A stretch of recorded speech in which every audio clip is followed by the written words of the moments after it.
ব্রাহ্মণবাড়িয়া ৩ আসনের বিজয়নগর উপজেলার চান্দুরা ও বুধন্তি ইউনিয়নকে ব্রাহ্মণবাড়িয়া ২ আসনে অন্তর্ভুক্ত করে গেল বৃহস্পতিবার চূড়ান্ত গেজেট প্রকাশ করে নির্বাচন কমিশন।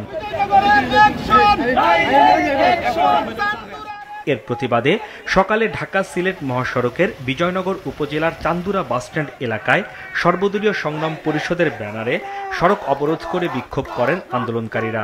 দলমত নির্বিশেষে অর্থাৎ এখানে বিজয়নগরের জনগণ নেমে এসেছে। এখানে কে এনসিপি করে, কে জামাত করে, কে বিএনপি বা হেফাজত করে, এখানে রাজনৈতিক কোনো করার কোনো সুযোগ নাই। এখানে জনগণের দাবি। এখানে উপজেলা ভৌগোলিকভাবে অঙ্গাঙ্গিভাবে জড়িত, আমরা কিছুতেই আমরা সদর থেকে বিচ্ছিন্ন হতে চাই না। বসুন্ধরা টিস্যু অশুদ্ধতার বিরুদ্ধে এক বিন্দুও ছাড় নয়। অবরোধের কারণে ঢাকা সিলেট মহাসড়কে তীব্র যানজট সৃষ্টি হয়। ভোগান্তিতে পড়েন যাত্রীরা। ৬ ঘন্টা পর বিকেল ৩:৩০টার দিকে আন্দোলনকারীরা মহাসড়ক ছেড়ে দিলে শুরু হয় যান চলাচল। পাবনা ১ সংসদীয় আসনের সীমানা পুনর্বহালের দাবিতে বেড়া উপজেলার বাসিন্দারা ঢাকা পাবনা মহাসড়ক অবরোধ করেন সকালে। এতে বিএনপি ও এর অঙ্গ সহযোগী সংগঠনের নেতাকর্মীরা অংশ নেন। সকাল থেকে টায়ার জ্বালিয়ে বিক্ষোভ করেন তারা। যাতে ঐক্যবদ্ধ থাকে এবং নির্বাচনী এলাকা থাকে, তার জন্য আমরা প্রতিবাদ করছি।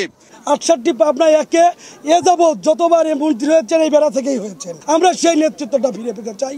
আমরা আবার পূর্ণবল চাই। দুপুর ১টার দিকে অবরোধ তুলে নেন আন্দোলনকারীরা।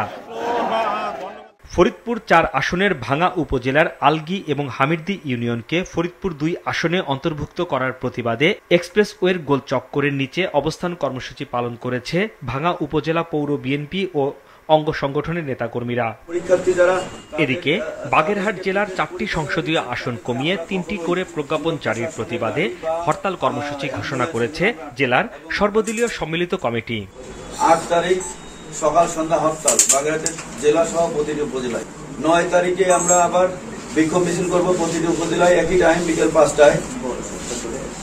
১০, ১১, ৪৮ ঘন্টার হরতাল বাগেরহাট জেলা সহ প্রতিটি উপজেলায়। সকালে বাগেরহাট প্রেস ক্লাবে এক সংবাদ সম্মেলনে এই কর্মসূচি জানানো হয়। হাসনাইন তানভীর, মাছরাঙা সংবাদ, ঢাকা।